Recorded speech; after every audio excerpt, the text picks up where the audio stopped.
Oke, Pak. Nah, hari ini kita coba cek semaian pohon cabai yang skala besar. Artinya kita nyemai untuk ditanam di lahan yang sangat luas. Nah, ini biasanya kalau kita menyemai skala rumah tangga atau cukup di depan rumah yang sedikit, kita bisa menyemai mungkin di polybag atau mungkin di bekas potongan galon aqua kayak gitu. Tapi karena kita skalanya besar, kita juga perlu lahan yang luas untuk menyemainya. Nah, kalau kita menggunakan semaian seperti polybag atau yang kecil-kecil itu, nah itu bagi kita agak menguras waktu, jadi kurang efisien bahasanya. Wes, ngeri, kurang efisien. Kenapa? Ya karena waktu kita untuk menaruh medianya ke wadah tersebut juga termasuk kita perhitungkan. Nah,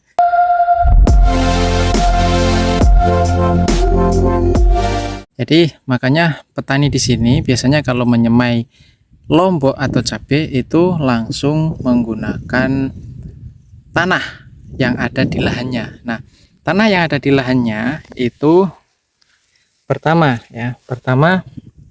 kayak gini. Jadi posisi tanah, ya kan, posisi tanah. Oke, saya kasih contoh yang ada di sebelah sini.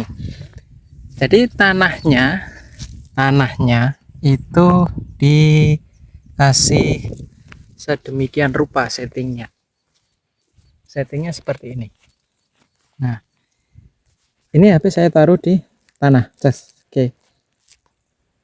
Di jalur ini adalah jalur untuk kita berjalan, untuk nyiram, dan untuk misalkan ada genangan air itu bisa lari ke jalur ini ya. Nah, maka dari itu untuk tempat penyemaiannya itu dibuat agak tinggi. Nah, dibuat agak tinggi. Oke ya, dibuat agak tinggi. Seperti itu. Bahasanya kalau di sini itu bedengan. Ya, bedengan. Ada lagi yang menyebut gulutan, ada yang disebut gulutan, ada yang menyebut bedengan, terus ada yang menyebutnya prapenan lah. Jadi istilahnya ada itu tiga itu, bedengan, gulutan, ataupun prapenan.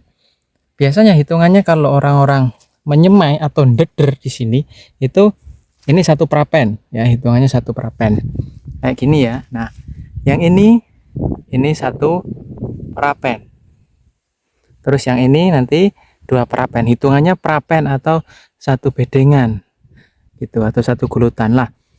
Untuk medianya sendiri, karena kita langsung menggunakan tanah sawah, ini kita kasih lihat, biasanya orang-orang sini menggunakan tanah aslinya ini ya, tanah aslinya ini kita gulut, terus kemudian kan musim kemarau nih. Jadi tanah-tanah model kayak gini, ini kalau musim kemarau nggak bisa semudah ini. Ini kebetulan tadi malam habis keguyur hujan, itu nggak bisa direnyet gini, itu nggak bisa langsung hancur, nggak bisa. Jadi dia harus dipukul-pukul pakai palu yang terbuat dari kayu ataupun bambu, biasanya dari itu dua bahan itu. Nah, setelah ini gembur, kemudian nanti medianya ini dicampur, di atasnya itu pakai kohe yang sudah matang ya, kotoran hewan yang sudah matang dicampur pakai sekam. Nah, ini kelihatan ya. Ya, nah dicampur pakai sekam mentah biasanya itu. Sekam mentahnya ini dicampur ya, dicampurkan plus kemudian dibuat untuk mulsa di atasnya. Ketika benih sudah ditabur, dia digunakan untuk mulsa. Jadi dua fungsi dari sekam mentah ini, pertama dicampur sebagai media tanamnya, kemudian sebagai mulsa atau penutup di atasnya. Oke. Nah, ini ada yang menggunakan arang bakaran arang gitu, bisa menggunakan arang bakaran kayu ataupun abu bakaran kayu, terus kemudian atau sekam bakar ya, sekam bakar. Tapi biasanya rata-rata kita memakai kotoran hewan ya, kotoran hewan dicampur dengan sekam, kemudian diaduk dengan tanahnya ini kayak gitu. Jadi tanah lembut ya, tanah lembut, kemudian dicampur dengan kohe yang sudah matang atau sekam bakar ya, dicampur juga dengan ini sekam mentah, kemudian benihnya ditabur di atasnya. Setelah ditabur, diuruk tipis-tipis atau ditabur tipis-tipis menggunakan sekam mentah dan juga kohe yang halus. Jadi ditutup pakai kohe yang halus. Jadi ini beberapa sudah dicabut atau sudah dipanen, jadi agak berkurang untuk sudah ditanam. Cuman yang sebelah situ masih belum, ya kan, ini panjangnya sekitar lumayan, ada kalau 12 meter. Nah itu, ini separuh sudah dipanen, yang sananya masih belum separuh. Nah kayak gitu, ini juga masih, nah ini belum ya. Yang selatannya yang sebelahnya ya, kalau selatan utara nanti bingung. Nah sebelahnya juga masih belum dipanen ya tuh, tapi yang sebelah tengah sudah dipanen, sudah ditanam. Yang utaranya lagi atau sebelahnya lagi yang sana, nah itu masih ada kayak gitu. Oke, untuk cara penyiangan gulma, karena bedengan ini rapet ya, rapet, kita penyiangan gulmanya secara manual. Jadi misalkan kita melihat kayak rumput gini ya, rumput liar seperti ini, itu ya kita cabut aja. Kita nggak memakai semprot, itu enggak, kita cabut. Nah ya udah, kita cabut sedemikian rupa sampai bersih ya.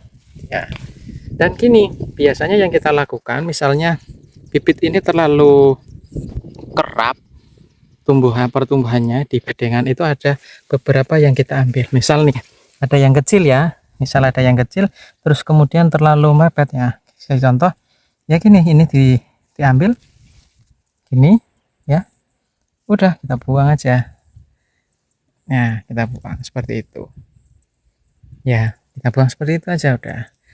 Jadi untuk mengurangi kerapatan bibit pada bedengan, jadi ada yang harus kita pilah. Nah ini di bedengan sampai sudah ada muncul bunganya, terus ada yang sudah muncul buahnya juga. Jadi sekitar Desember, kalau hujan di daerah sini sudah mulai deras, terus kemudian intensitas curah hujan tiap harinya juga sudah mulai kerap, itu mungkin kita bisa tanam cabenya langsung di tanah ya, langsung di tanah kita panen ya, maksudnya kita panen dari bedengan, kita pindah tanam ke lahan yang sudah disiapkan. Nah ini saking saking suburnya mungkin ya, saking suburnya media yang kita pakai, jadi ada beberapa, ini masih pendek loh, belum ada 1 meter, bibit ini belum ada 1 meter, sudah ada yang berbuah. Nah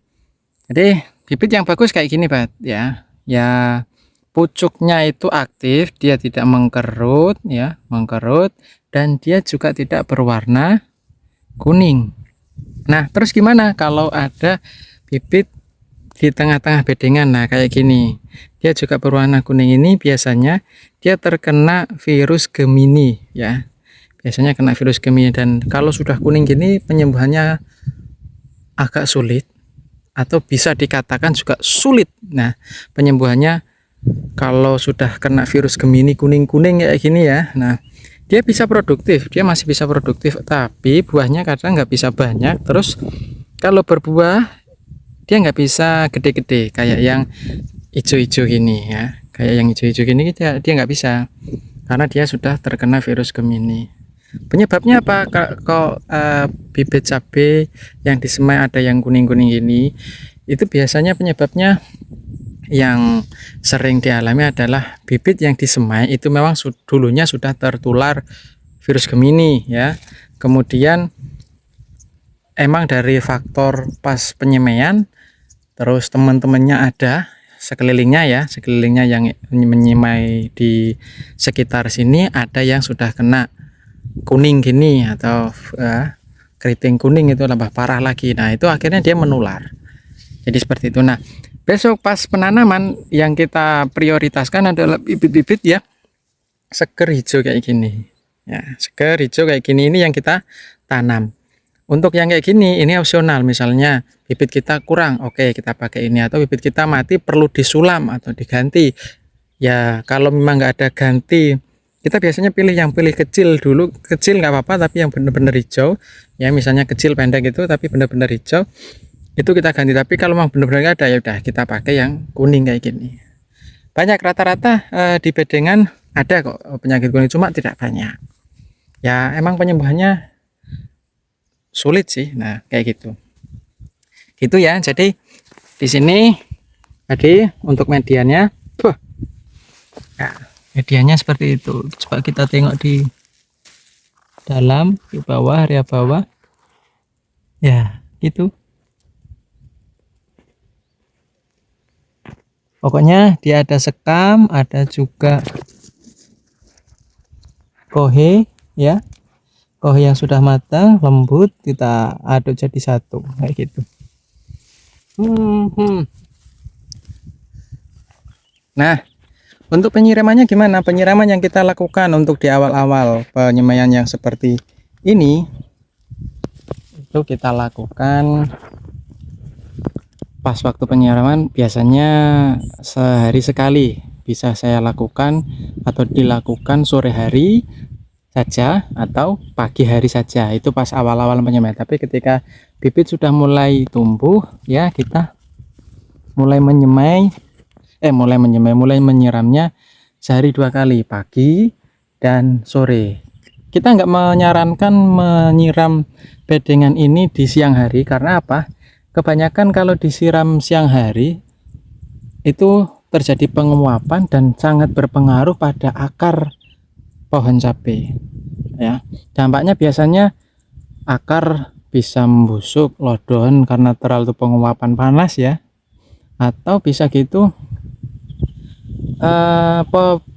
bibit cabenya kerdil. Nah kayak gitu Bat. Jadi bibit cabenya kadang kerdil, dia nggak tumbuh dengan subur ya kan itu. Terus kemudian di bedengan ini dikasih pupuk enggak? Ya biasanya kita tabur pupuk cukup 2 kali. Itu kita kalau pakai pupuk kimia kita pakainya urea itu aja ya, urea. Tapi kalau teman-teman mau di masa vegetatif ini biar pertumbuhannya maksimal, itu bisa pakai Mutiara 33 ya, yang warnanya biru itu. Nah untuk model, karena di sini musim kemarau jadi kita harus mengantisipasi untuk kolamnya. Untuk kolam penyiramannya kita buat ini ya, ini dari terpal biru, sampingnya kita kasih bambu sebagai penahan. Ini nggak usah menggali tanahnya, kita kasih bambu, terus kemudian kita kasih penahan kayu jati untuk penahan bambunya biar tegak dan kuat ketika nanti diisi air nggak jeblak. Nah kayak gitu. Ini kita isi air ya. Ini kalau ini biasanya tangki ditaruh sini atau gembornya ditangguh sini, biasanya tangki sih untuk penyemprotan. Tangki taruh sini biar pas ngisi air ada bebannya, pas ngangkat itu posisi tepat di geger atau di punggung, jadi enak dia ngangkatnya.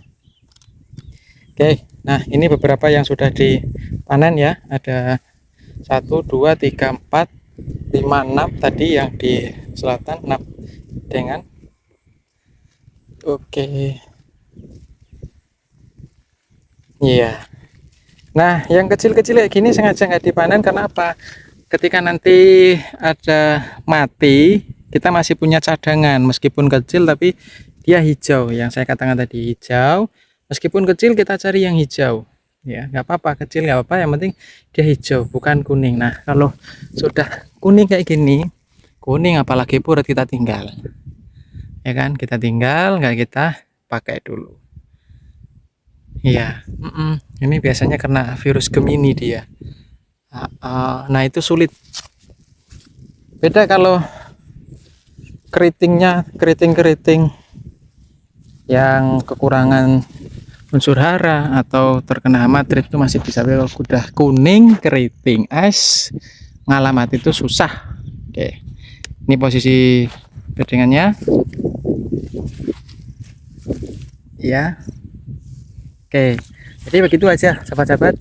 Kalau misalkan mau bercocok tanam cabai dan cara penyemaiannya butuh lahan yang banyak ya kayak gitu, langsung di tanah kemudian digulut atau di bedeng.